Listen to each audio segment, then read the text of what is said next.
Bien, bonjour ou rebonjour. Démasquez-vous. C'est mince. Bah, écoutez, donc ravi de poursuivre donc cette journée cet après-midi. Donc je laisserai le soin à Julia de nous révéler comment l'après-midi va se dérouler. Je voudrais remercier chaleureusement Nathalie Liébert et Lionel Gissien, qui sont l'homme et la femme qui tombent à pic, car ceux qui ont lu le programme verront qu'il y a eu quelques changements.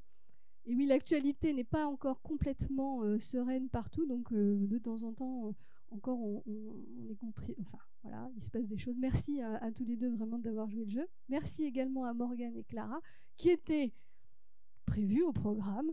Donc on les félicite, ils sont encore là. Et Julia, bien sûr.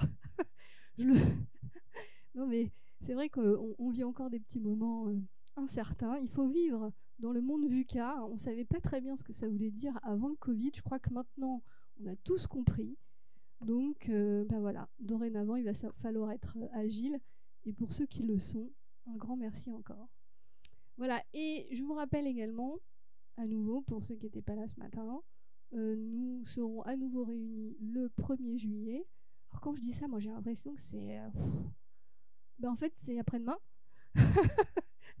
Ici même pour remettre les trophées de l'innovation RH. Voilà, donc un grand merci, bon après-midi, et je laisse le soin à Julia d'en dire un petit peu plus sur cet après-midi. Merci beaucoup Delphine. Peut-être avant tout, je vais me présenter. Donc, je suis Julia Lacaze d'Arco, je suis partenaire conseil RH au sein de Soprasteria Next et je suis ravie de vous accueillir cet après-midi. Donc, cet après-midi, on a la chance d'accueillir 4 intervenants de ce fabuleux domaine des ressources humaines. Et nous allons discuter pendant 1 heure des sujets qui nous sont chers autour de la gestion des carrières et de la gestion des compétences. Donc, je laisserai le soin à nos intervenants de se présenter. Chacun nous apportera un éclairage sur les expériences qu'il a pu vivre, avec des anecdotes, vous verrez, souvent croustillantes. Voilà. Je fais un peu de teasing. Hein.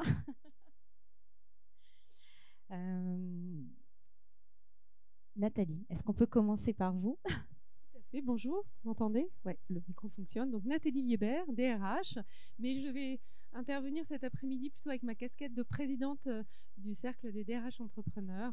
C'est l'option que l'on a pris pour aujourd'hui. Et sinon, un parcours dans le monde de la santé, l'industrie pharmaceutique, la chimie et les life sciences, avec des fonctions de DRH France, Benelux, Canada et dans des groupes internationaux. Voilà.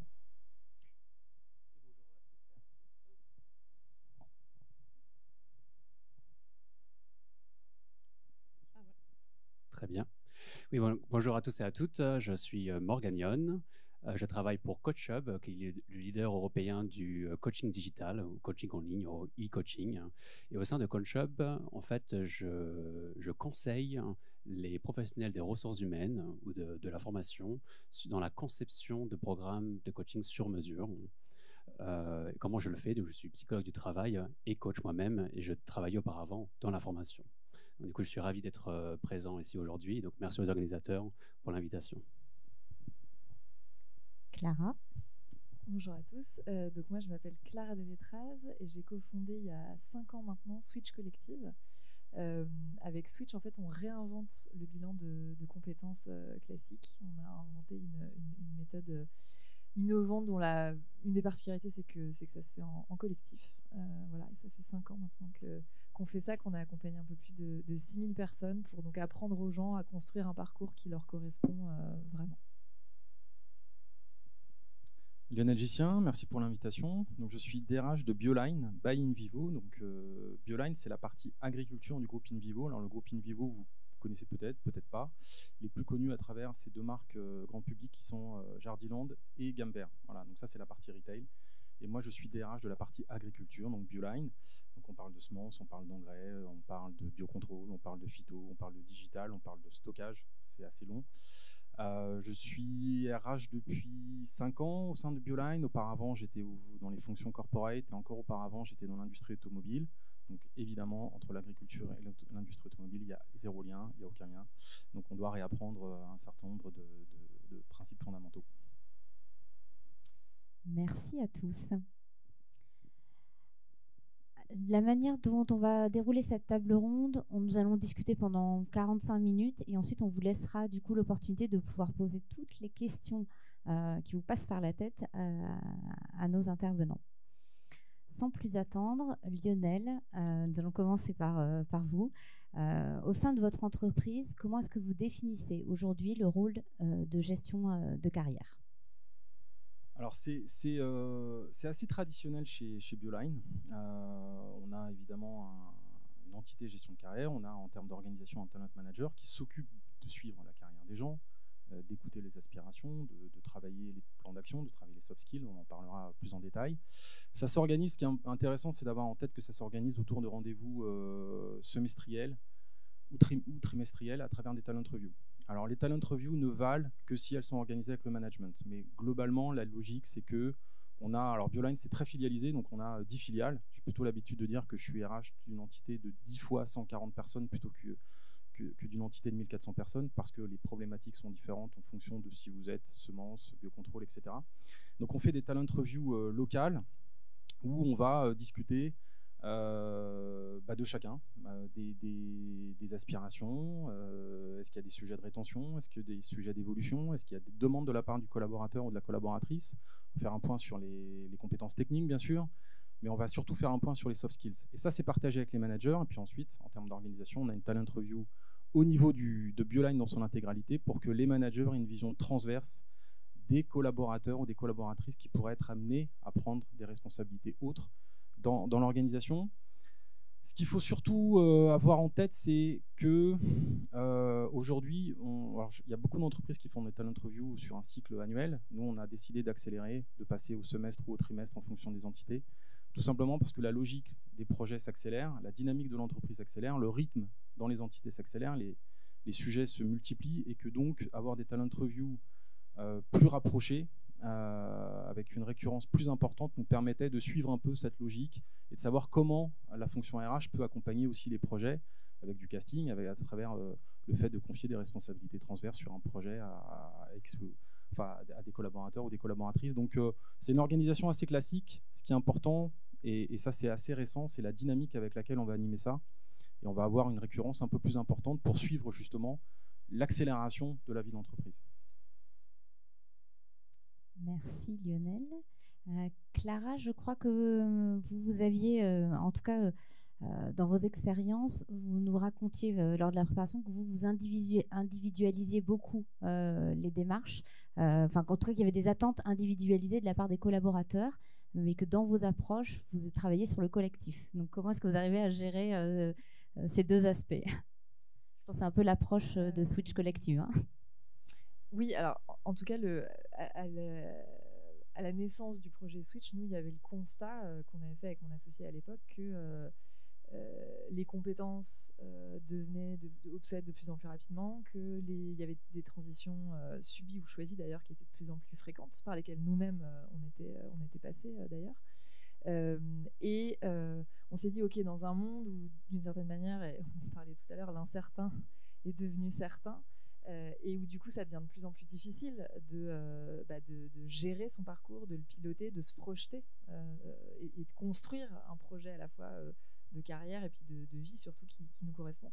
Comment est-ce qu'on peut peut-être renverser la manière dont on aborde les choses habituellement, renverser le paradigme en sortant d'une logique un peu à l'ancienne, et évidemment là je caricature, où les entreprises proposaient des parcours un peu tout tracés à leurs salariés dans lesquels ensuite les gens s'inséraient, voilà. Donc nous on essaie de renverser ça avec l'idée que c'est plus possible de raisonner comme ça donc dans ce nouveau monde, et en considérant que le rôle des entreprises est plutôt de donner la possibilité aux collaborateurs d'être très autonomes dans la construction de leur parcours et d'en devenir vraiment les acteurs. Et d'être force de proposition plutôt que l'inverse, voilà, avec des parcours sur lesquels ils se positionneraient.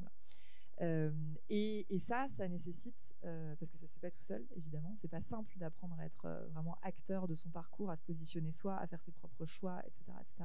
Ça nécessite d'acquérir un certain nombre de compétences qui ont l'air de rien comme ça, mais qui sont venues indispensables, il nous semble. La capacité à rebondir, la capacité à se connaître, à savoir ce qu'on aime, ce qu'on veut faire, la capacité à décider, à faire des choix, la capacité à apprendre en permanence, en continu, la capacité à oser se lancer, à faire des choses, etc., etc. Et donc, effectivement, nous, c'est un peu l'approche qu'on a adoptée à travers notre bilan de compétences nouvelle génération qui s'appelle « Fais le bilan calmement ». Et effectivement qui se fait en collectif. Mais voilà, avec vraiment cette idée que c'est à l'individu lui-même d'apprendre à être le lecteur de son parcours. Merci Clara. Nathalie, je ne sais pas si vous souhaitez répondre. Je sais que voilà, dans les discussions que vous allez avoir dans votre cercle, dans votre réseau, comment est-ce que les entreprises avec lesquelles vous discutez, elles définissent un peu ce rôle de gestion de carrière? Et peut-être surtout, est-ce que vous avez senti sur ces dernières années, et particulièrement peut-être sur ces derniers mois, une évolution dans le rôle de la gestion de carrière au sein des entreprises? Pardon. Il y a plusieurs choses. Effectivement, au sein du cercle, on essaie de réfléchir depuis toujours sur ces thématiques, mais d'autant plus maintenant, au sortir du Covid, où il y a beaucoup de choses qui bougent au-delà de ce qui existait déjà dans les organisations. Et on en parlera peut-être juste après quand on parlera plus des compétences, mais la logique de gestion de carrière, en effet, elle est aussi remise en question pour tout ce que vous venez de dire. Et je voudrais aussi qu'on parle aussi tout à l'heure, qu'on n'oublie pas les structures un peu plus petites qui n'ont pas la possibilité d'avoir des programmes, des processus, des outils, des moyens, hein, et aussi que l'on parle de l'évolution post-loi sur la formation professionnelle qui amène malheureusement les entreprises majoritairement, et c'est pas moi qui le dis, hein, c'est les chiffres qui le montrent, à réduire les budgets de formation, hein, pour parler de manière tout à fait triviale, et qu'on a un discours là sur l'évolution de carrière. Ça passe par les compétences, ça passe par des actions, ça peut être de la formation, ça peut être du coaching, mais ça passe du coup par des moyens. Et cette question, elle est aussi critique, et je pense qu'il faut la poser aussi sur le débat, parce qu'on est tous dans nos fonctions dans les entreprises aussi en train d'avoir cette discussion avec nos présidents, nos directeurs financiers, qui, selon les entreprises, hein, c'est pas toujours le cas, mais je vois qu'on a quasi cher, nous dit maintenant on n'a plus d'obligation, on est passé à une obligation de formation, à une déclaration fiscale à minima, hein, qui sert bien évidemment aux chômeurs, aux jeunes, et il le faut, mais on a moins cette possibilité en interne de dédier un budget. Et du coup, ça vient aussi perturber l'approche des DRH dans la gestion de carrière. Et il faudra vraiment reparler. Juste un chiffre, hein, je crois qu'à date, il y avait donc, vous le savez, un gros budget qui avait été dédié pour pouvoir former pendant le Covid, notamment au travers du FNE. Je crois qu'il n'y a que 20% du budget qui a été dépensé. Ça veut dire quoi? Ça veut dire d'une part que tout le monde n'a pas pu le faire, tout le monde ne connaît pas le dispositif, et puis surtout qu'il y a un fort ralentissement de la formation professionnelle et que ça pose le débat des compétences. On a appelé dans une table ronde qu'on a animée la semaine dernière sur ce sujet la menace invisible, parce qu'en effet il y a un effet boomerang et c'est hyper important que vous continuez et qu'on continue à mener ces programmes, mais il faut aussi parler, on va en parler dans un instant, du vrai sujet à court terme et à plus long terme des compétences. Des compétences, bien sûr. Ce sera notre deuxième sujet. Lionel, vous souhaitiez réagir? Je vous ai vu Non, effectivement, j'acquiesçais parce qu'une des vraies questions, la gestion des carrières peut coûter cher. Elle représente en soi un budget assez important pour des raisons de coaching, de formation, effectivement, de programmes au potentiel, tout ce qu'on veut. Enfin voilà, ce genre d'outils qui sont utilisés dans les entreprises assez fréquemment coûtent. Et dans un contexte post-Covid, il faut aussi réinventer une gestion des carrières avec ce scope de la restriction budgétaire, malheureusement, dans beaucoup d'entreprises. Et ça, c'est un enjeu assez fort. Alors, ça challenge un peu les équipes talent management parce qu'il faut trouver aujourd'hui de quoi inscrire les collaborateurs dans une vraie logique d'acquisition de compétences, de dynamique, de projet. Donc ça renvoie à d'autres réflexions sur le mentoring, ça renvoie sur plein de choses assez intéressantes, mais c'est un vrai enjeu. C'est pour ça que j'acquiesçais, c'est que effectivement, je suis tout à fait d'accord avec cette analyse, c'est que ça rend les choses d'autant plus complexes d'ailleurs. Juste un point complémentaire par rapport à ça, et une des pistes de réflexion qu'on avait eues, c'était de se dire, et alors surtout sans rentrer dans des querelles de clocher où doit se situer la fonction talent management, mais pour avoir une approche business et convaincre nos directions du bien fondé d'un parcours, des actions, etc., vraiment d'essayer de construire un projet et d'inclure dans un projet industriel, un projet développement, un projet développement d'une filiale, peu importe, mais d'essayer d'inclure vraiment le programme de formation de développement dans le business case complet, d'avoir des ROI et de démontrer que la formation, c'est pas un appareil qu'on vient pluguer sur un projet, mais que ça fait vraiment partie intégrante du succès final, et embarquer les patrons des BU de manière à ce que quelque part ça soit dans leur PNL. Alors après on peut discuter du coup où se trouve à qui rapporte la fonction formation développement, c'est pas le sujet. Si on veut vraiment pouvoir avancer et conserver et obtenir des moyens et des budgets, il faut faire en sorte que ces coûts deviennent des investissements. Merci Nathalie. Morgane, je ne sais pas si vous souhaitez réagir par rapport à effectivement aux nouvelles attentes des collaborateurs, vous qui accompagnez des collaborateurs au quotidien d'une certaine manière. Oui, tout à fait. Mais vous voulez aussi un peu réagir, en effet, parce que la gestion de carrière a un impact très puissant sur la rétention des salariés. J'ai toujours appris qu'en fait, on peut donner tous les bénéfices possibles aux collaborateurs, table de ping-pong, déjeuner gratuit, enfin, des bureaux incroyables, etc. J'ai l'impression que les collaborateurs, l'attente des collaborateurs, ou ce qui les fait rester, ce qui les permet de se développer avec motivation, sens du travail, surtout l'apprentissage. À partir du moment où on n'apprend plus, eh ben le sens du travail disparaît. Le sens du travail ou la vision de l'entreprise. Est-ce que l'entreprise arrive à m'aider à compléter mes objectifs professionnels? Est-ce qu'ils sont atteints plus rapidement avec mon entreprise? Donc en effet, la façon dont la gestion des carrières doit se dérouler ou être construite, conçue, doit respecter toujours les attentes des collaborateurs.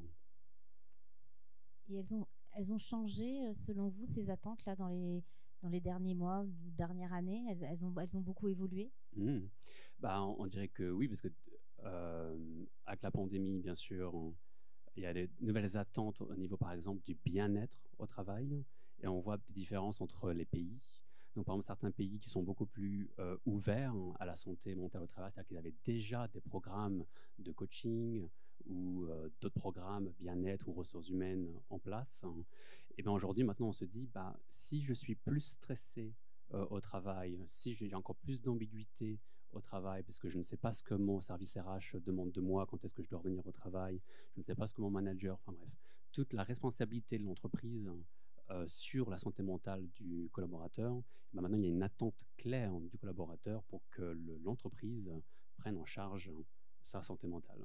Et ça, c'est une vraie nouveauté, particulièrement en France, je trouve, ou par exemple comparé aux pays anglo-saxons qui avaient déjà une petite ouverture, une sensibilité sur cette thématique. Une des choses qu'on a pu discuter, alors je ne sais plus avec lequel d'entre vous dans les réunions de préparation, c'était aussi sur les attentes intergénérationnelles par rapport à la gestion de carrière. Et alors peut-être c'est Frédéric, malheureusement, qui n'a pas pu venir aujourd'hui. Je crois que Frédéric nous disait, en fait, peu importe la génération, les attentes sont les mêmes. Et je pense que ça rejoint un peu ce que vous nous dites, Morgane. C'est un moment, on cherche d'autres choses, on cherche le bien-être, on cherche du sens, effectivement. Et c'était une remarque de Frédéric aussi, qui verra la retransmission. Comme ça, on fait honneur à la préparation qu'on a pu faire ensemble. Je ne sais pas si... Oui, je peux peut-être rebondir là-dessus, parce que c'est vrai comme je disais, on a vu passer à peu près 6000 personnes là, ces 5 dernières années, et ça s'est accéléré là, sur ces derniers mois. En fait, depuis la pandémie, le Covid, toutes nos promos de programmes sont archi complètes.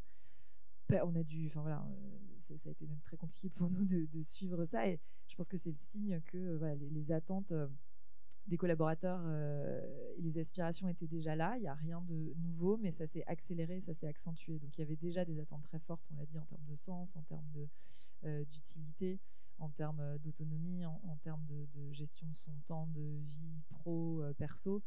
beaucoup de questions aussi posées par les ouvertures, enfin les opportunités qu'offre le télétravail, avec des gens de plus en plus qui se posent la question d'aller habiter éventuellement en dehors d'une grande ville ou en dehors de Paris. Voilà, et ça, ces attentes-là, encore une fois, elles existaient déjà avant, mais on voit que ça s'est vraiment intensifié très très fort là ces derniers mois.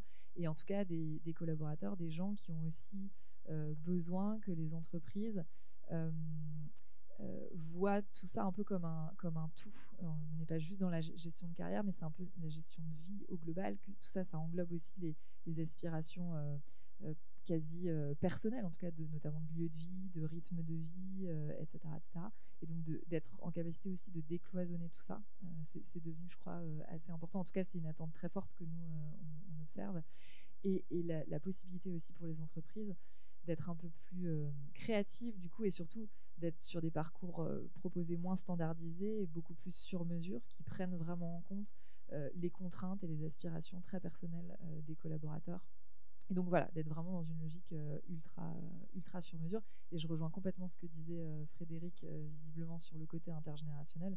Nous, dans le programme, on a vraiment tous les âges. Bon, on a quand même une grosse cohorte qui est plutôt entre 30 et 40 ans. Enfin, c'est à peu près la moitié des gens, mais il y a quand même 30% des gens qui ont plus de 45 ans. Et effectivement, c'est vrai qu'on entend souvent que tout ce dont on se parle, c'est la génération Y ou la génération je sais pas quoi. Enfin, du coup, maintenant, il y a la Z. Mais alors, évidemment, à des degrés différents. Après, il faut pondérer, il y a des curseurs un peu. Mais franchement, hein, nous, ce qu'on voit, c'est que tout le monde partage ces aspirations que je viens d'évoquer, toute génération confondue, vraiment. Lionel, ça vous fait réagir? Oui, ça me fait réagir, je suis tout à fait d'accord. En fait, le Covid a agi en tant qu'accélérateur de tendance. C'est-à-dire que la tendance était déjà là, et ça l'a suraccéléré. Mais cette quête de sens, par exemple, dont on parle, ça vient à tous les âges. Hein. Donc, c'est pas à 25 ans, j'arrive, j'ai envie de savoir à quoi sert mon entreprise dans ce projet sociétal que propose l'humanité. Non, c'est vraiment à tout âge. Et je pense que c'est ce qui est important dans les attentes par rapport à la gestion de carrière, c'est de se dire, OK, il y a des nouvelles attentes, comment l'entreprise met en place les conditions pour que les collaborateurs et les collaboratrices puissent se dire, je continue dans cette structure. Parce que je comprends que mes attentes pourront être, pas respectées, mais en tout cas pourraient être entendues ici. Donc ça veut dire travailler sur le sens, travailler sur la marque employeur. Pourquoi on a des sociétés à mission qui apparaissent, c'est tout à fait l'esprit de ça aussi. Une société à mission inscrit dans ses statuts des choses qui sont tout à fait différentes, et ça contribue à la recherche du sens. Donc la fonction RH en termes de gestion de carrière, elle doit proposer des parcours plus dynamiques, le principe, moi j'ai grandi dans une entreprise où c'était très industriel, très, très pyramidal, il fallait changer de poste tous les 3-4 ans, comme si on avait interdiction de changer de poste avant 4 ans. Limite on osait demander. Voilà. Maintenant tu as changé de poste il y a 2 ans, tu peux pas. Bon, ok. Aujourd'hui, ce serait absolument inaudible pour un collaborateur ou une collaboratrice d'entendre ça. Donc il faut vraiment pouvoir travailler sur ce type de sujet, donc des gestions de carrière dynamiques, mais aussi préparer les conditions qui vont faire que les attentes des collaborateurs vont être entendues par la structure. Et ça nous permet du coup de descendre un petit peu sur cette fameuse gestion des compétences. Et donc les attentes des entreprises en termes de compétences, est-ce qu'à votre sens elles ont évolué sur les dernières années et comment est-ce qu'elles ont pu évoluer? Je ne sais pas si Morgane, vous souhaitez peut-être nous donner un éclairage là-dessus. Avec plaisir.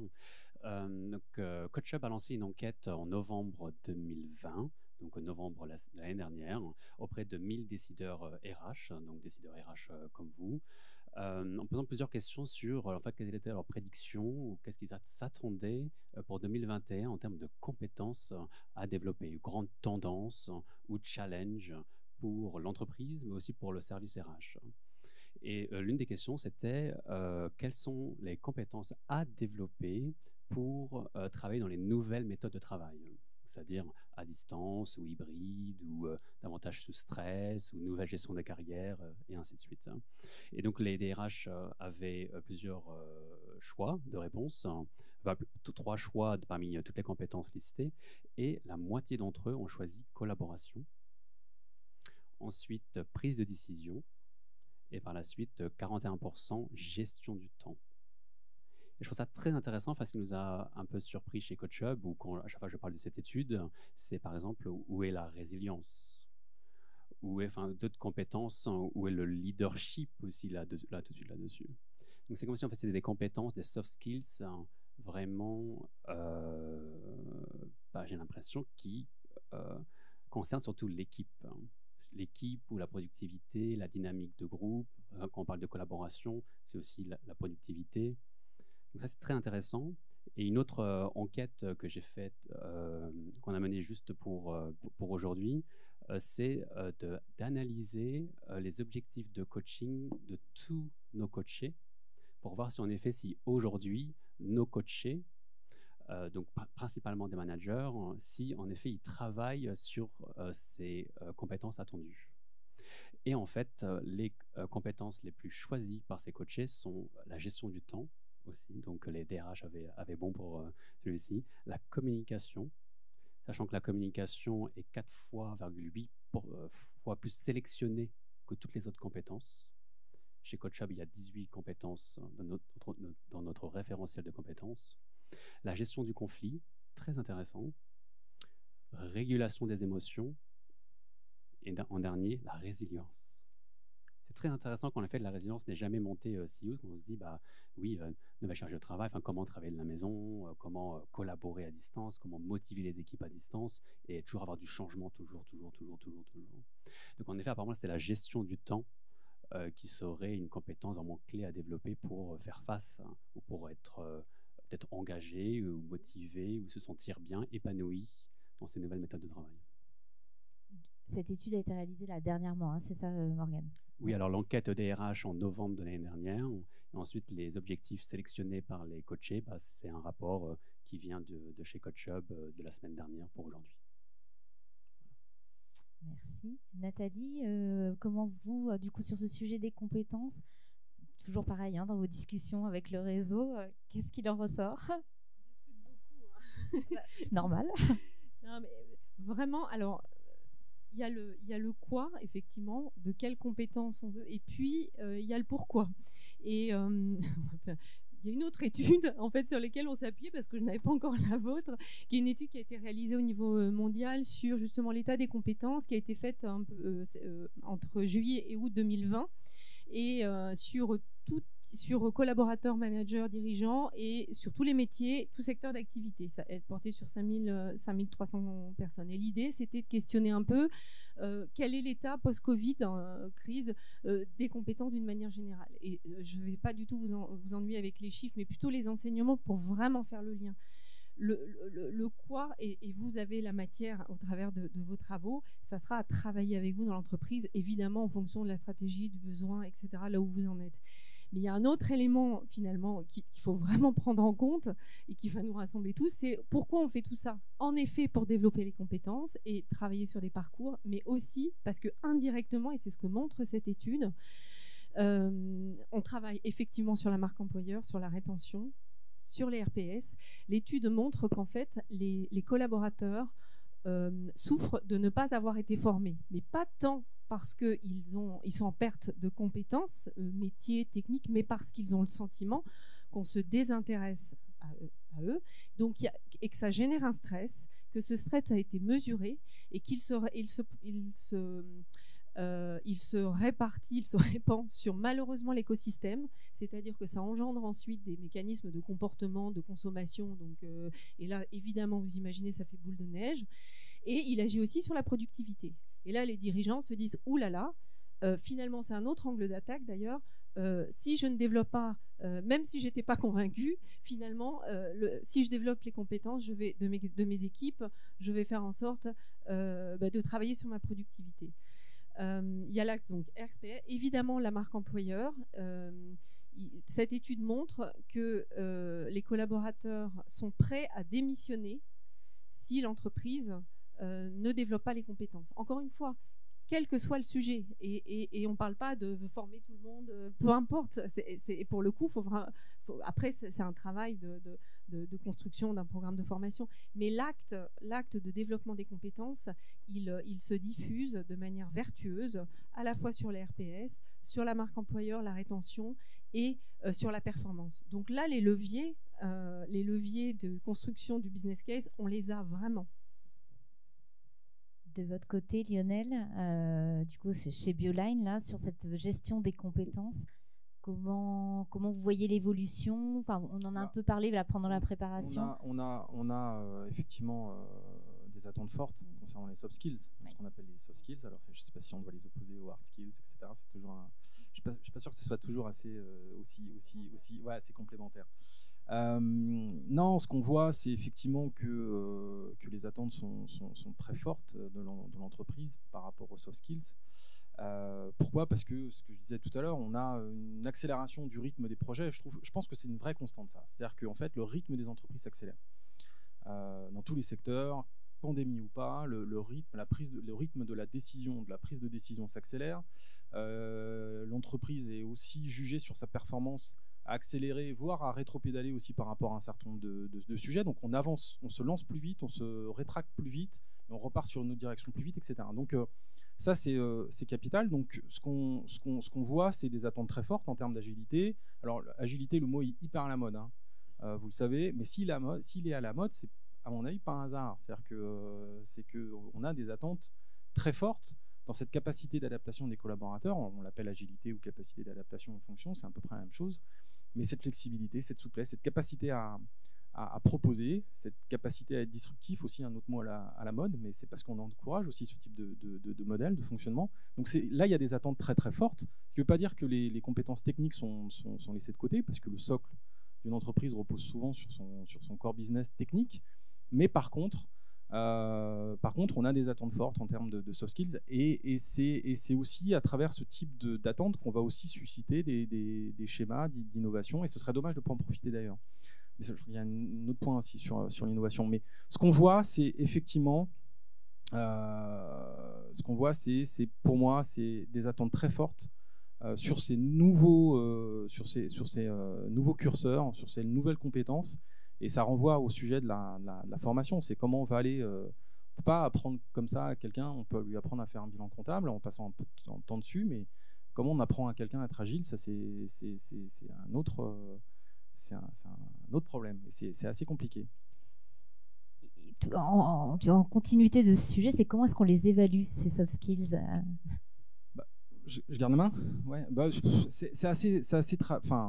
C'est assez traditionnel, mais des outils d'évaluation. Alors, on a souvent des modèles de compétences. Nous, on a mis en place un leadership model pour expliquer à nos managers en fait ce qu'on attendait d'un manager, pour créer une culture commune, interpays, etc.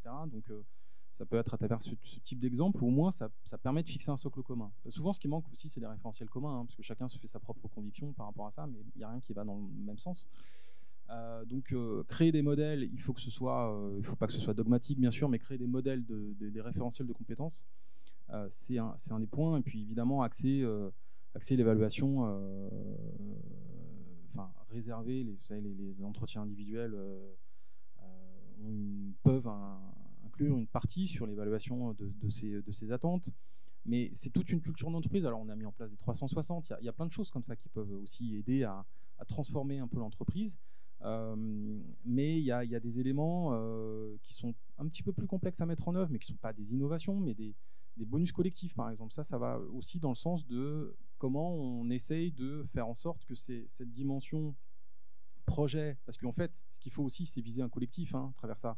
L'agilité, la création de valeur, la force de proposition, la capacité d'adaptation, c'est au service du collectif. Donc comment on fait pour avoir cette approche aussi collective de ces soft skills, c'est un autre sujet. Mais sur l'évaluation de ces compétences, ça reste des outils, à mon sens, qui sont relativement traditionnels, qui sont des modèles de compétences, qui sont des 360, qui sont des entretiens individuels, et puis des entretiens de recrutement avec une dimension RH peut-être plus marquée, ou en tout cas qui est très complémentaire avec l'appréciation d'un manager qui se fait sur un socle technique. Alors, dans ma structure, en fait, on ne conçoit pas un recrutement sans la double intervention fonction RH et manager. C'est pas l'un est incapable de faire ce que pense faire l'autre. Bien sûr, c'est pas ça, mais là, on est vraiment dans une approche visant à essayer de trouver de la complémentarité entre un regard qui peut être le plus souvent technique, parce que la fonction RH n'a pas vocation à valider des éléments techniques, elle en est bien incapable, enfin en tout cas moi, et puis une dimension plus comportementale. Oui, c'est ce que vous me disiez, hein. Ce binôme, pour vous, il est indispensable là, dans vos recrutements, il est vraiment indispensable. Je ne sais pas, Morgane ou Clara, sur les soft skills. Morgane, peut-être Je trouve que l'identification des soft skills est une étape clé dans l'accompagnement, que ce soit en formation ou que ce soit en coaching. Et très souvent, c'est une étape qui n'est pas très bien remplie ou détaillée dans ce processus. Parce qu'en fait, comment on peut créer un changement comportemental, comment on peut accompagner quelqu'un à se développer sur certains critères, certains soft skills, ou une certaine aspiration professionnelle, s'il n'y a pas eu une évaluation, bien sûr, à la base. Pour un exemple, on entendait beaucoup manager as a coach, manager coach. On entend de plus en plus manager inclusif, inclusive leader, vous voyez, ou un manager agile. Et ce sont des grands concepts, même en fait, si on regarde le concept psychologique, il y a des vraies définitions, il y a un vrai contexte. Et comment on peut, je trouve, l'erreur, ce serait de mettre en place un accompagnement. Donc, on pense à la formation, même s'il y a un budget réduit, mais sans savoir, en fait, qu'est-ce qu'on évalue et qu'est-ce qu'on accompagne. Puisqu'en plus, un leader inclusif peut être très différent d'une société à l'autre. Les attentes différentes, parce que le modèle de leadership de base peut être aussi différent. Donc, moi, ce que j'aime beaucoup, c'est en effet sur réfléchir à en fait, quel profil vraiment on recherche, quels sont les comportements clés qui amènent du succès ou qui sont demandés, attendus, peut-être aussi reconnus, avec plus de bonus ou d'autres choses. Parce que sinon, si on fait juste l'accompagnement, il n'y a pas de changement comportemental parce qu'il n'y a pas eu de définition à la base. Nathalie, oui. Je peux effectivement abonder. Il y a aussi certaines situations où on est amené soit en phase de recrutement, donc à réfléchir sur les soft skills, ou bien de mobilité, de promotion interne. Et parfois, et moi je le recommande et je l'ai utilisé, il existe des outils aussi pour ça, que sont les tests, précisément des tests d'évaluation des soft skills, précisément parce que quelquefois on a vraiment des enjeux sur le poste et que le manager ou les personnes ne sont pas toujours ont besoin d'avoir une aide à la décision. Le test n'est qu'une aide à la décision, on est bien d'accord. Et vraiment pour te rejoindre, Morgane, ce qui est super important là-dedans, c'est d'avoir ce référentiel qui est en place, parce que c'est pas le tout d'avoir une grille pour évaluer un soft skill, c'est vraiment le référentiel métier, les compétences et la définition de ces compétences. Et puis ensuite, quand on va voir les résultats d'un test, qui encore une fois pour moi parfois est très très utile, ça évite de faire des erreurs de casting qui vont coûter cher à l'entreprise. Et bien le plus important là, c'est de contextualiser les résultats. C'est-à-dire qu'on va avoir des résultats, et là je fais une petite parenthèse, on a beaucoup de cabinets qui vous font passer plein de tests et qui vous balancent les résultats et débrouillez-vous avec ça. Et après, on a forcément une posture de jugement en bien, pas bien. Et or, c'est exactement l'inverse, parce que à partir du moment où on a fait le check sur les compétences techniques, on a déjà des candidats shortlistés qui matchent bien, mais l'enjeu, là, il va être de s'assurer que la personne va bien aller dans l'équipe, va pouvoir se développer dans tel contexte ou projet d'entreprise. Et donc, la contextualisation, elle est essentielle. Et c'est vrai qu'il faut se faire accompagner, il faut avoir des équipes en capacité à pouvoir faire ce travail, de poser les questions pour bien comprendre. Et vraiment, par expérience, ça m'a vraiment évité des grosses erreurs de recrutement sur des postes de dirigeants où sur le papier, on avait 3 super candidats. Et vraiment, en creusant un peu, en posant des questions sur tel ou tel type de réponse, sincèrement, moi, la première, je partais dans une direction en disant mais c'est cette candidate qu'il nous faut. En réalité, ça aurait été une erreur. Non pas que c'était une mauvaise candidate, mais c'était pas la bonne candidate pour le contexte précis. Donc là, c'est un investissement, c'est un coût de passer les tests, mais vraiment, il y a un retour sur investissement qui est important. Merci Nathalie. On peut passer peut-être au nouveau levier de développement des compétences. En tout cas, ceux que vous avez pu identifier là dernièrement. Alors Lionel, je ne sais pas si vous avez quelques exemples au sein de votre structure. Donc on parlait de la formation digitale récemment, ce que vous avez pu mettre en place au sein d'Invivo. Comme nouveau levier Oui. C'est-à-dire Est-ce que vous avez mis en place, là, je pense dernièrement, des nouveaux leviers de développement des compétences, comme on a parlé un peu de formation digitale, vous savez. Pardon. Oui, alors, on est vraiment en train de réfléchir à la question. C'est-à-dire que, pour le coup, je serai en peine de vous dire on a fait ci, on a fait ça, ça nous a vachement servi. Mais vous avez travaillé sur la question. Mais effectivement, on part du principe que... Enfin, c'est pas qu'on part du principe, c'est qu'on fait le constat que les collaborateurs, ils ont besoin d'être plus impliqués, ils ont besoin d'avoir du sens, ils ont besoin d'apprendre. C'est ce que disait Morgane, je crois. Donc, un collaborateur est sans cesse en train de témoigner une volonté d'apprendre, et c'est plutôt très bien. Donc, il faut pouvoir répondre à ça en sortant un peu du cadre traditionnel, évaluation, plan de formation, enfin voilà. Donc comment on fait pour répondre à ça, et comment on fait pour l'évaluer d'ailleurs aussi. Donc ça renvoie à des questions d'organisation, ça renvoie effectivement à des schémas où on va considérer que le digital là est un outil qui peut transformer complètement la réflexion autour de ces sujets d'entreprise apprenante, qui sont des vieux concepts, hein, mais là où effectivement on a la possibilité d'aller plus loin. Donc ce type de sujet, ce type de sujet autour du mentoring, le sujet autour du sens, hein, c'est très important. Comment on fait, une fois qu'on a dit, on a créé, on a modifié nos statuts, on est société à mission. Bon, c'est une première étape qui est déjà extrêmement intéressante, c'est déjà bien, mais maintenant comment on fait aussi pour aller pour déployer cet atout extrêmement intéressant en termes de marque employeur. Donc il faut travailler sur aussi sur cette question-là, sur ok, on affiche un certain nombre de convictions très fortes, mais comment on fait aussi pour donner la parole aux collaborateurs. Donc voilà, il faut réfléchir à du mécénat de compétences, il faut réfléchir à du bénévolat, il faut réfléchir à de l'intrapreneuriat. Alors je m'éloigne un petit peu de la question, mais je pense que... ça va dans la question suivante d'innovation aussi, donc voilà, on peut y aller en...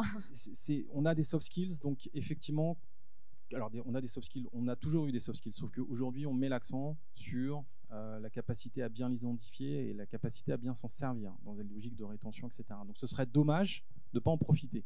Pas en profiter en termes de capacité à innover, de capacité à bouger un peu les lignes, à réfléchir un peu out of the box, comme on dit, encore une autre expression. Donc, effectivement, comment la fonction RH accompagne tout ça, c'est effectivement très important. Et je pense que le digital, on est vraiment au début de la transformation que ça va apporter, doit pouvoir nous aider à répondre à ça. Mais il y a plein de sujets, il y a des entreprises un peu plus lean, il y a des entreprises, il y a comment on va sonder un peu plus les collaborateurs. Ça renvoie sur des sujets sur... le droit d'expression direct, enfin, c'est un sujet qui est sans fin, donc je suis pas sûr de répondre à la question, mais ça doit ouvrir un certain nombre de portes d'un point de vue intellectuel pour se dire, on a effectivement des demandes qui évoluent, donc comment on fait pour que nous on puisse se préparer à les entendre, et comment on peut ensuite capitaliser pour que ces soft skills apportent beaucoup en termes de valeur pour l'entreprise.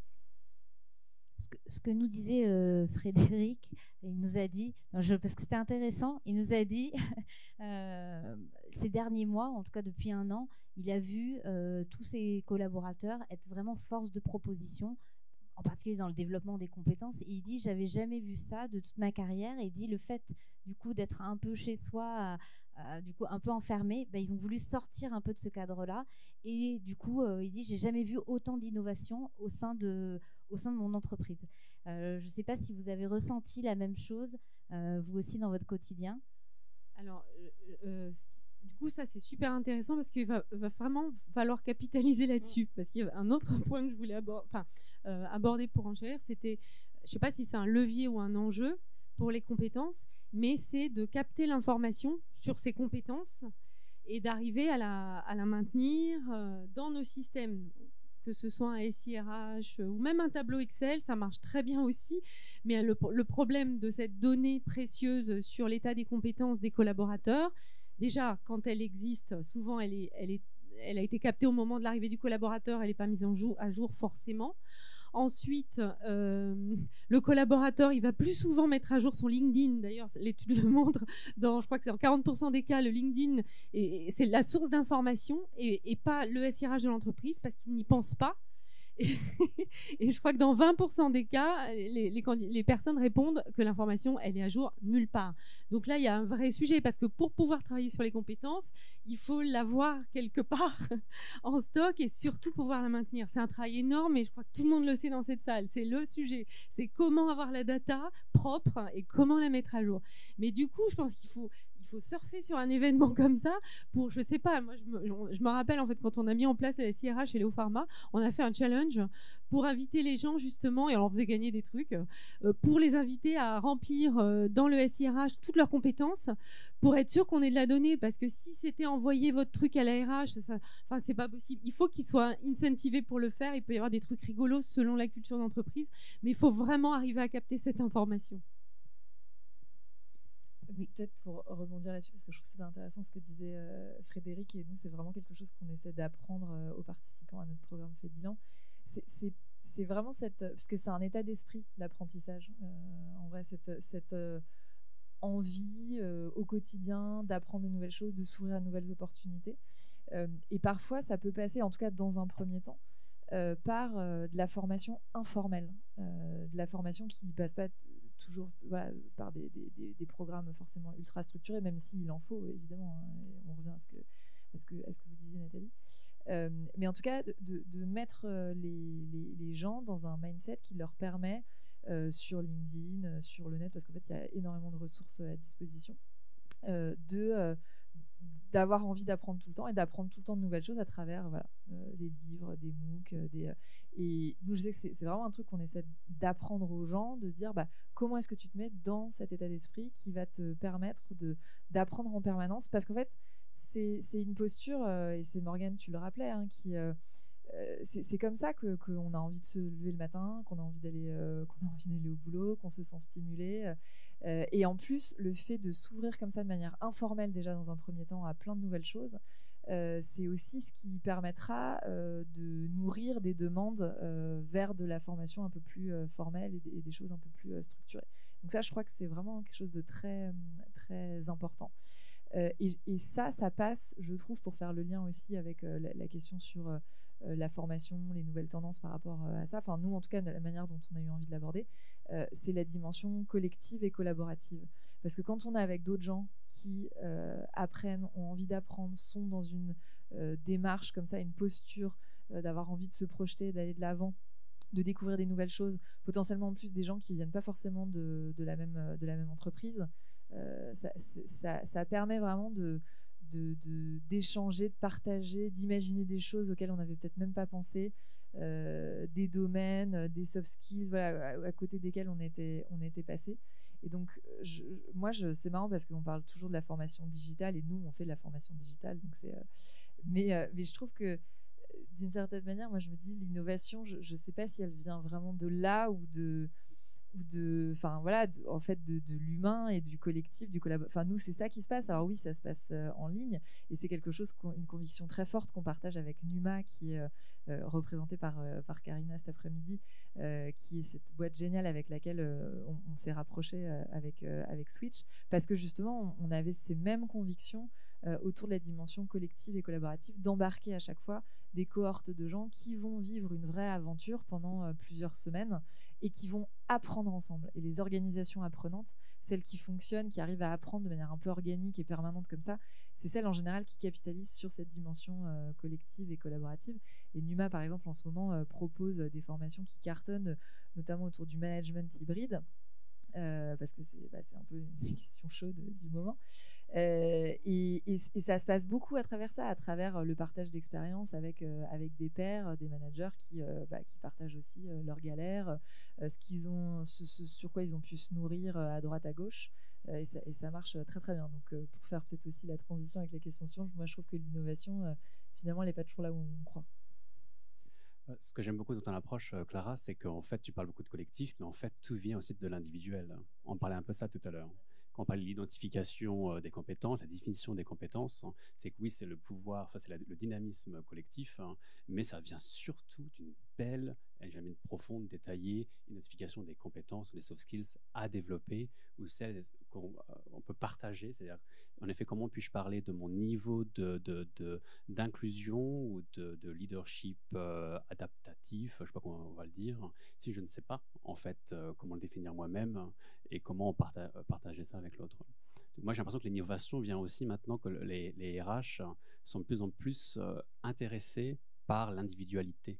Et auparavant, on ne le faisait pas parce qu'on n'avait pas le temps, je pense, de demander à chaque personne quel est ton besoin individuel de formation, quel est ton niveau de quête de sens, c'est quoi ton sens à toi, quoi d'autre, oui, quelles compétences aimerais-tu développer? L'identification des besoins en formation se fait toujours au niveau collectif, au niveau du département, de l'équipe ou de l'entreprise, ou parfois n'était même pas faite. Et maintenant, puisqu'on a tous été influencés, impactés différemment par ces nouvelles méthodes de travail, tous ces changements, ça nous a forcés à devenir un peu plus d'empathie et plus à l'écoute de chaque individu. Je trouve ça c'est beau parce que je suis fan de comprendre l'unicité de chacun, parce que chacun, je trouve, doit se développer selon comment il souhaite se développer. Et non, ça c'est la stratégie de l'entreprise, mais si je suis leader inclusif, je suis peut-être un leader inclusif différent d'un autre leader inclusif. Je crois que c'est très important. Merci Morgane. Est-ce que Nathalie, vous souhaitez du coup... sur ce sujet un peu de l'innovation, de ces leviers de compétences comme levier d'innovation, enfin, je pense que Clara l'a très bien illustré, Morgane aussi. En complément, je voudrais aussi peut-être donner 2 exemples pour vous convaincre, s'il en était besoin, qu'on parle vraiment de tout type de compétences, c'est-à-dire celles dont on a besoin dans l'entreprise, mais aussi celles dont on n'a pas besoin. Et est-ce que c'est l'innovation? Mais en tous les cas, voilà, 2 petites anecdotes. Dans une vie antérieure, voilà, je savais que j'avais une personne, la responsable de la télévente, qui chantait, qui était une chanteuse, et elle faisait partie d'un petit groupe. Et puis j'avais mon collègue RH en Hollande qui lui jouait de la batterie. Et puis on était à un moment un peu critique. Et on s'est dit, tiens, et si on n'essaie pas de créer un petit truc là et machin. Et en fait, on a créé un groupe de musique, le VWR Band. Et en fait, au-delà du truc super sympa, ludique, engageant, ça a été extraordinaire parce qu'en fait, on a vraiment eu des gens de profils différents. Et en fait, on n'avait pas forcément cette information, mais on a pu constituer un groupe, ils étaient 10 sur scène, ils ont fait tous les séminaires et même on a continué à distance, ils ont même été à la grand-messe aux États-Unis pour performer. Et en fait, ça a montré et démontré que des compétences autres, alors on peut dire, à quoi ça sert de faire un groupe de musique dans la boîte, mais en fait, il y a énormément de leviers, un sentiment de fierté, etc. L'autre exemple, c'est un délégué syndical, CGT. En fait, moi, je savais qu'il était passionné de botanique parce que, pareil, je savais qu'il avait fait un CIF, il ne voulait pas en parler, mais un CIF sur ce sujet. Il se formait à la botanique le samedi. Et ce n'est pas du tout son truc dans l'entreprise. Et un jour, on a eu besoin de mener un projet, on avait besoin d'un formateur. C'était sur des trucs un peu pointus. Et je savais qu'il y avait une passerelle. Et en fait, lui avait renseigné l'information c'était le seul d'ailleurs, dans le SIRH, il avait mis cette compétence. Et puis on en a discuté et en fait, on lui a donné le marché, est-ce que ça vous intéresse, etc. Et alors là, je vous dis pas le truc, parce que non seulement il était super content, motivé, il a super bien fait le job, et alors en plus, voilà, c'est secrétaire du CSE, délégué syndical, enfin vraiment, c'est aussi pour vous donner l'exemple d'aller chercher, de capter l'information. Et en effet, maintenant, on a des outils qui le permettent et qui un jour, ça a ces petites graines, un jour, elles vont pousser, elles vont venir dans le collectif. Je vous avais promis des belles anecdotes. Hein. Merci Nathalie. Je ne sais pas si l'un d'entre vous souhaite ajouter peut-être le mot de la fin. Sinon, on va laisser la place aux questions de notre auditoire.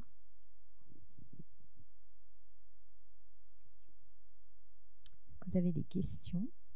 On a parlé d'énormément de sujets, mais je ne sais pas si, voilà, au cours de la conversation, si vous avez noté des choses sur lesquelles vous souhaiteriez qu'un de nos intervenants puisse creuser ou vous répondre.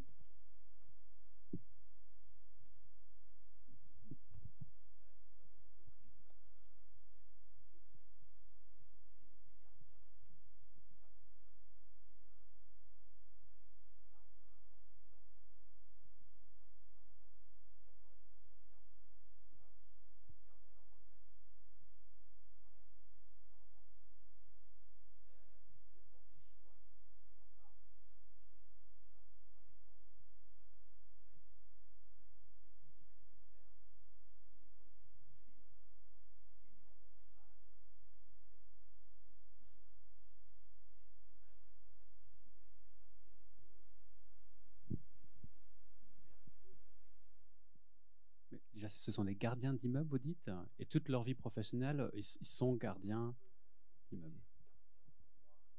Ils changent d'immeuble.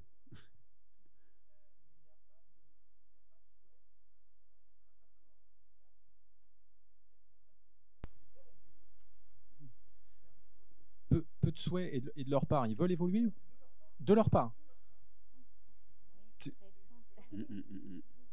Ouais, mais en fait, on a beaucoup parlé des profils qui avaient la bougeotte, hein, mais il y a aussi des gens qui n'ont pas forcément besoin d'évoluer dans un. Et en fait, il faut tout à fait entendre ça et l'accepter. Alors, ça renvoie à une autre problématique. Alors, certains sont des experts, donc il y a une gestion des experts. Nathalie doit bien connaître ça.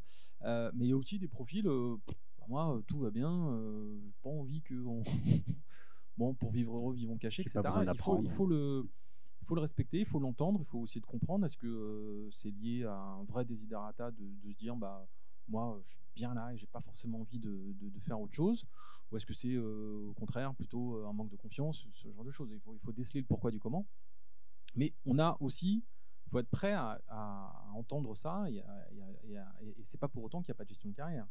C'est pas pour autant qu'ils peuvent pas être meilleurs, c'est pas pour autant qu'ils peuvent pas se spécialiser dans leur filière, ils peuvent prendre beaucoup de plaisir à être tuteurs, par exemple. Enfin, il y a plein de choses qui peuvent aussi être actionnées pour que ces gens-là soient dans une dynamique aussi de plaisir au travail accru, sans pour autant s'exposer, parce qu'il y a aussi des sujets d'aversion au risque, il y a des gens qui veulent pas bouger, enfin, il y a plein de raisons. Mais il faut essayer de le comprendre. Après, l'exemple que vous dites, moi, ça me choque pas. Voilà, ça me choque pas. Il faut essayer de comprendre, être là pour ceux qui veulent pouvoir faire autre chose que ça, mais ouais, du coup, ça m'amène deux petites réflexions. La première, si vraiment il y a, je sais pas, 1% de ces équipes qui aimeraient,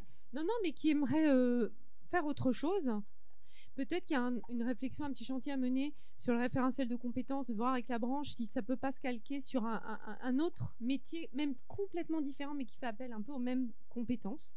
Donc ça peut être un chantier intéressant. Et l'autre chose, c'est que sur des populations qui ne souhaitent pas évoluer, je pense qu'il y a un chantier super intéressant c'est de capter au travers de la formation, soit de la VAE, soit effectivement du mentoring, pour faire pour le coup des actes de reconnaissance.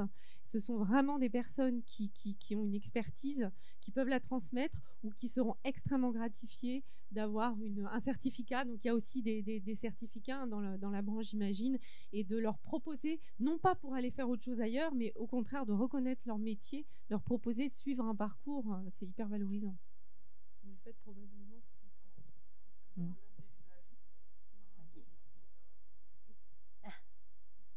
C'était ma question. Est-ce que vous avez déjà essayé des choses, et si oui, quoi? Et si oui, quoi? Et est-ce que vous avez des exemples dans l'entreprise de gens qui ont sauté le pas, qui sont allés faire autre chose? Comment est-ce qu'ils sont mis en... Enfin, est-ce que c'est déjà arrivé?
Merci en tout cas pour la question. C'est vrai qu'on n'avait pas du tout abordé les carrières un peu moins dynamiques, on va dire. Voilà, pour rester dans le positif.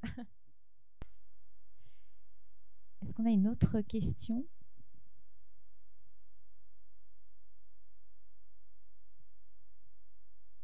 En tout cas, pas. Ah, pardon.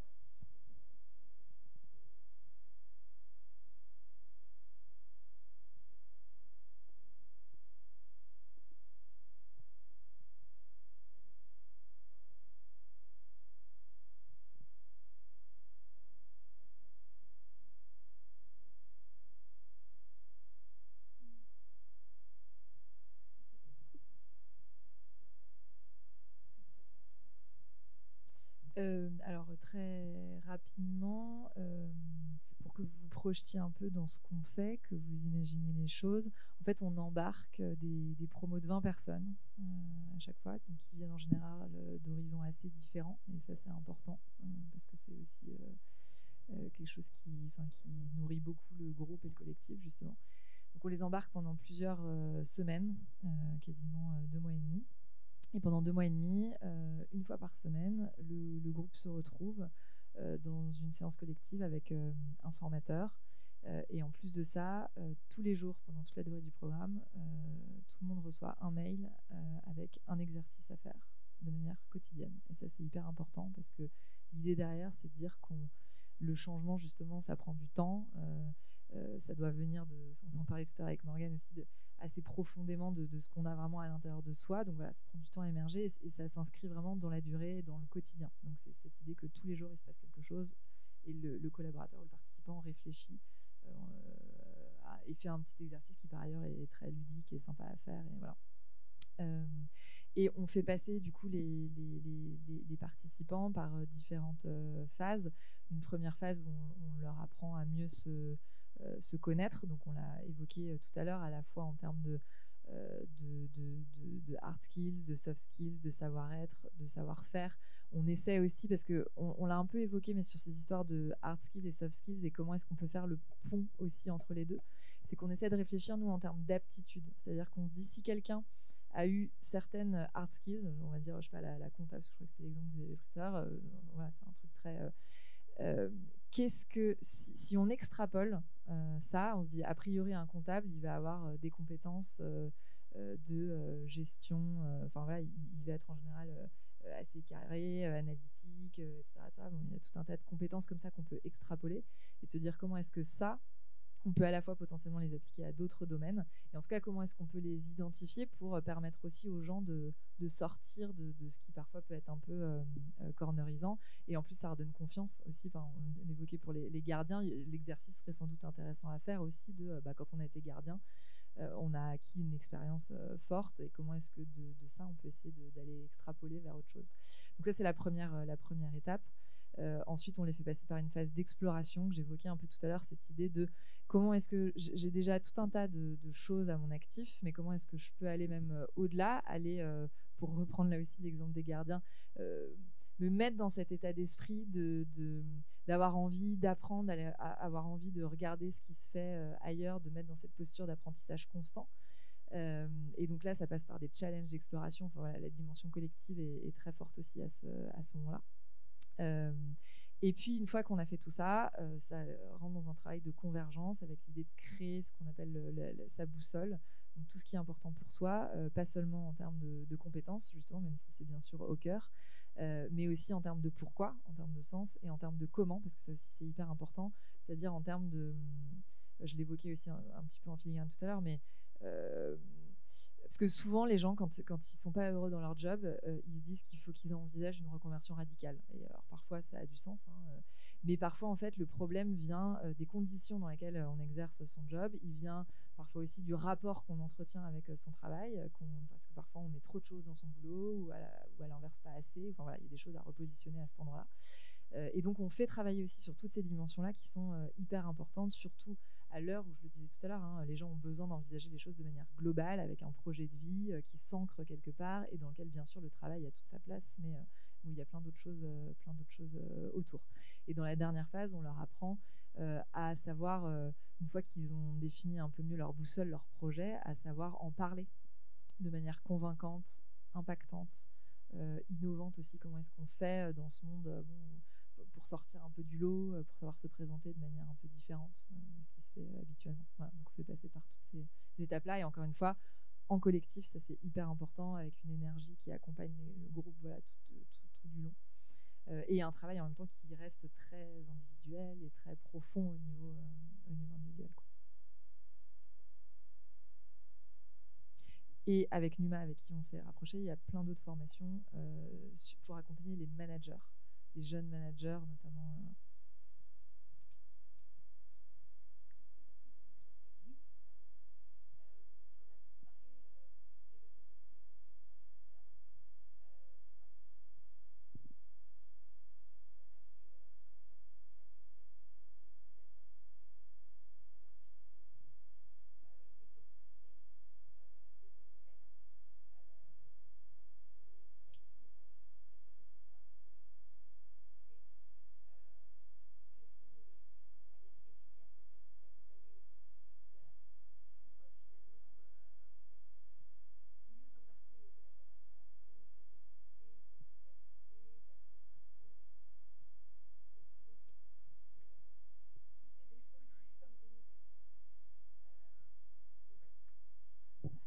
moi, je réagis à chaud. C'est que souvent, en fait, sur des sujets comme ça, en fait, on part de la solution ou d'un outil ou d'un truc qu'on a vu, que ce soit dirigeant, même RH. Ah mais ça c'est super, il faut le faire, il faut mettre ça en place chez nous, et ça part d'une bonne intention, mais ça répond pas à un problème, si problème il y a, ou sujet ou problématique. Et donc vraiment, c'est quel que soit ce qu'on veut faire, il faut vraiment du coup le qualifier, peu importe si on fait un cahier des charges, mais cette discussion elle doit avoir lieu avec l'équipe de direction, quel que soit le niveau de l'entreprise. Si on touche au management, s'aligner avec les dirigeants, avec le comité de direction, pour dire de quoi a-t-on besoin, c'est quoi le problème, où est-ce qu'on a mal, et du coup, quelles vont être les alternatives, et qu'est-ce qu'on choisit, et après, on va construire la solution. Mais souvent, on prend le problème à l'envers. Et c'est vrai, hein, souvent nos clients viennent nous voir avec la solution en disant voilà, on voudrait mettre en place cet outil, cette formation, et il faut essayer de remonter un petit peu avant de, pourquoi pas cette solution, essayons de remonter un petit peu avant, totalement en phase.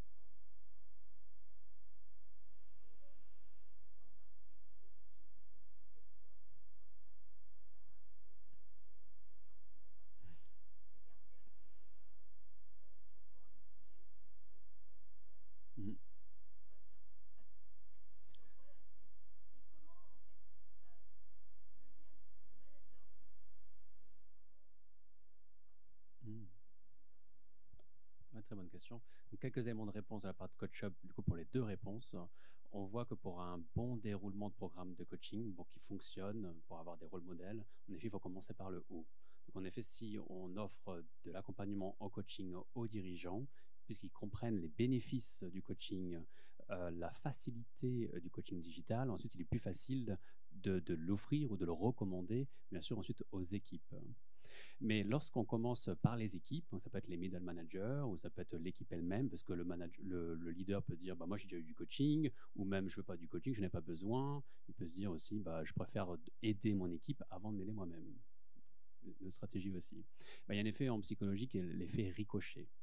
C'est-à-dire que même si une fois qu'il y a un accompagnement bien mis en place, avec l'identification encore des compétences, ensuite l'accompagnement, l'effet ricochet fait que lorsque chaque individu dans l'équipe commence à changer, à une autre compréhension de soi-même, c'est-à-dire qu'il y a un travail en profondeur, automatiquement, même si le leader n'a pas de coaching lui-même, eh bien, le leader va changer grâce à l'influence ou la nouvelle dynamique de l'équipe. Ça, c'est passionnant à observer. C'est-à-dire qu'on a une méthode innovante ou une autre action, un autre levier d'accompagnement, et qu'on le commence, on dit un pilote aussi, c'est aussi l'efficacité d'un pilote. On essaie avec un petit groupe, et ensuite on voit comment l'effet de ce groupe a un effet sur d'autres équipes, et ensuite ça va de plus en plus. Pour réagir là-dessus, parce que je partage complètement ce que dit Morgane.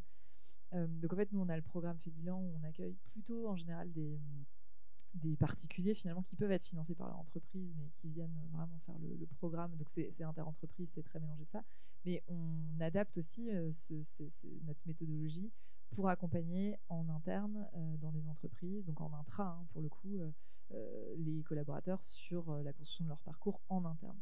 Et donc on a bossé sur des gros programmes comme ça avec Capgemini, avec Orange, avec L'Oréal, et on en est à chaque fois avec eux à la maintenant 10e promo, accompagné comme ça. Et en fait, la question qui se pose à chaque fois, c'est qui on met en fait dans les promos. Est-ce que c'est des gens qu'on choisit? Est-ce que c'est sur la base du volontariat? Et nous, ce qu'on recommande toujours, après avoir essayé d'ailleurs des choses très différentes, c'est vraiment de rester sur la base du volontariat. Et effectivement de constituer au démarrage une promo pilote qui n'est pas constituée nécessairement des managers, et voir souvent qu'ils se retrouvent à être constitués plutôt des gens de middle manager, enfin des équipes, quoi. Mais en tout cas, les gens les plus motivés et qui sont vraiment dans cet état d'esprit, qui ont envie. Et du coup, ils constituent la première promo. En général, il se passe un truc complètement génial d'alchimie, justement, collective, d'envie, Et derrière, alors à chaque fois quand on dit ça au DRH, ça leur fait peur, mais on dit non, mais faites-nous confiance, il faut que cette première promo pilote ait lieu. Et puis en fait, derrière, ils vont tellement en parler autour d'eux, ils vont être tellement contents que hop, ça va. C'est vraiment le truc les courbes d'adoption de l'innovation, les early adopters, et puis après, hop, ça diffuse, quoi. Mais c'est vrai et ça marche à tous les coups. Et effectivement, du coup, on n'est pas obligé de passer directement par les managers, et les rôles modèles, ils se font par l'envie, par la motivation, par l'expérience partagée, du coup.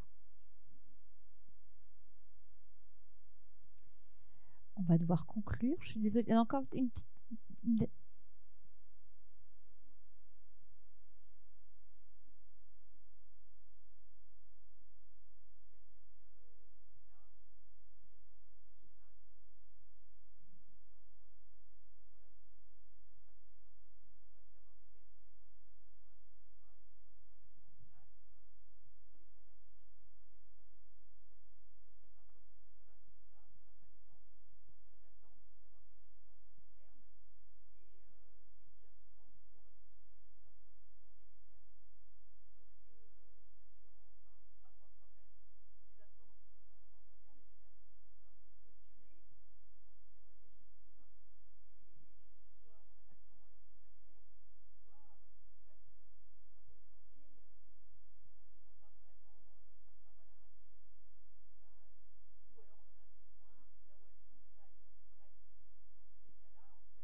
Je crois que c'est un grand classique. Hein.